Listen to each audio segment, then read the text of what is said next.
हवा में तनाव भरा हुआ था। 17 मार्च 2025 को ऐतिहासिक शहर नागपुर अशांति का अड्डा बन गया। विश्व हिंदू परिषद और बजरंग दल द्वारा आयोजित एक विरोध प्रदर्शन ने हिंसा के भड़कने का मंच तैयार किया। इन समूहों ने छत्रपति संभाजी नगर, जिसे पहले औरंगाबाद के नाम से जाना जाता था, में मुगल बादशाह औरंगजेब के मकबरे को हटाने की मांग की। भारतीय इतिहास में एक विवादास्पद व्यक्ति औरंगजेब को कई लोग हिंदुओं के क्रूर उत्पीड़क के रूप में देखते थे। सदियों बाद भी उसकी विरासत विभाजन का कारण बनी हुई है। गहरे ऐतिहासिक दुखों से भरा विरोध प्रदर्शन शांतिपूर्वक शुरू हुआ। हजारों कार्यकर्ताओं ने नागपुर के महल इलाके की सड़कों पर मार्च किया। उन्होंने औरंगजेब और उसके शासन की निंदा करते हुए नारे लगाए। हालांकि जैसे ही अंधेरा हुआ, प्रदर्शन ने एक भयावह मोड़ ले लिया। एक अफवाह जो एक प्रदर्शनकारी से दूसरे प्रदर्शनकारी तक फैली, भीड़ में जंगल की आग की तरह फैल गई। इसमें आरोप लगाया गया कि अल्पसंख्यक समुदाय के व्यक्तियों द्वारा एक पवित्र पुस्तक को अपवित्र किया गया और जला दिया गया। अफवाह हालांकि निराधार, आग लगाने वाली साबित हुई। पहले से ही उबाल पर पहुंच चुकी भावनाएं चरम पर पहुंच गईं। विरोध दंगे में बदल गया।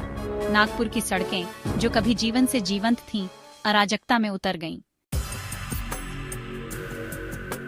अपवित्र पवित्र पुस्तक के बारे में अफवाह ने धार्मिक तनाव की एक गहरी नस को छू लिया, जो लंबे समय से नागपुर के सामाजिक ताने बाने की सतह के नीचे उबल रही थी।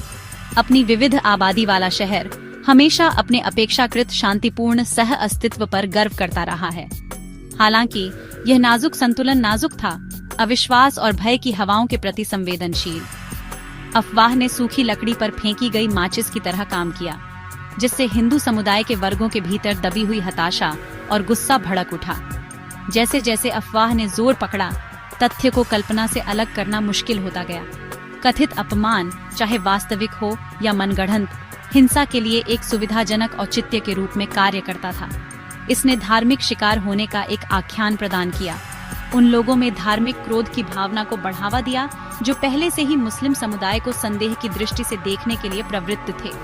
सोशल मीडिया और मुंह जबानी से अफवाह के तेजी से फैलने ने सांप्रदायिक तनाव को भड़काने में गलत सूचना की शक्ति को रेखांकित किया।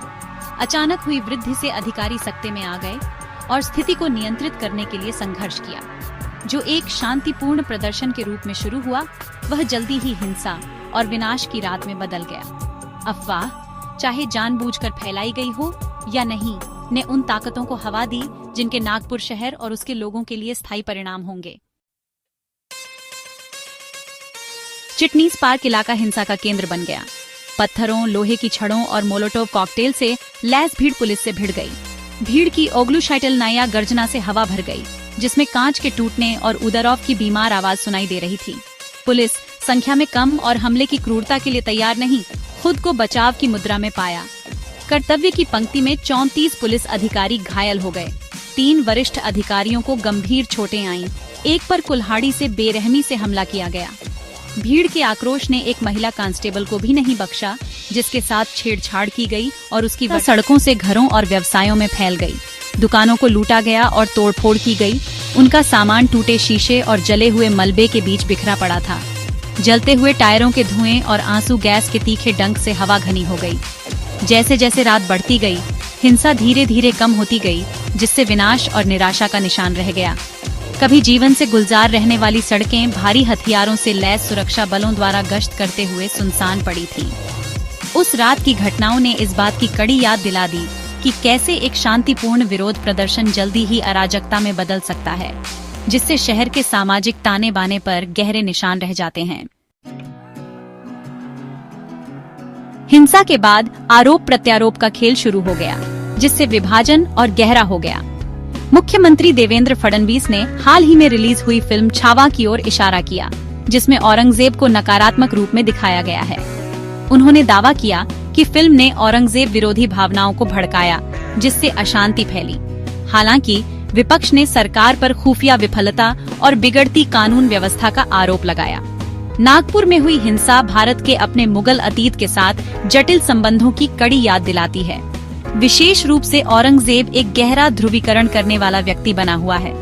राजनीतिक लाभ के लिए उसकी विरासत का इस्तेमाल अक्सर सांप्रदायिक तनाव को भड़काने के लिए किया जाता है। नागपुर हिंसा सोशल मीडिया पर तेजी से निर्भर समाज में अफवाहों और गलत सूचनाओं की खतरनाक भूमिका को भी उजागर करती है। अपवित्र पवित्र पुस्तक का निराधार दावा जंगल की आग की तरह फैल गया। ये प्रदर्शित करता है कि कैसे आसानी से भय और क्रोध में हेरफेर किया जा सकता है। जैसे ही नागपुर धीरे धीरे भारी कर्फ्यू के तहत सामान्य स्थिति में लौट रहा है, जवाबों की तलाश जारी है। पुलिस ने कई गिरफ्तारियां की हैं और जांच चल रही है। 17 मार्च 2025 की घटनाएं शांति की नाजुकता और ऐतिहासिक बोझ और समकालीन चिंताओं से जूझ रहे समाज में हिंसा की हमेशा मौजूद रहने वाली क्षमता की एक भयावह याद दिलाती हैं।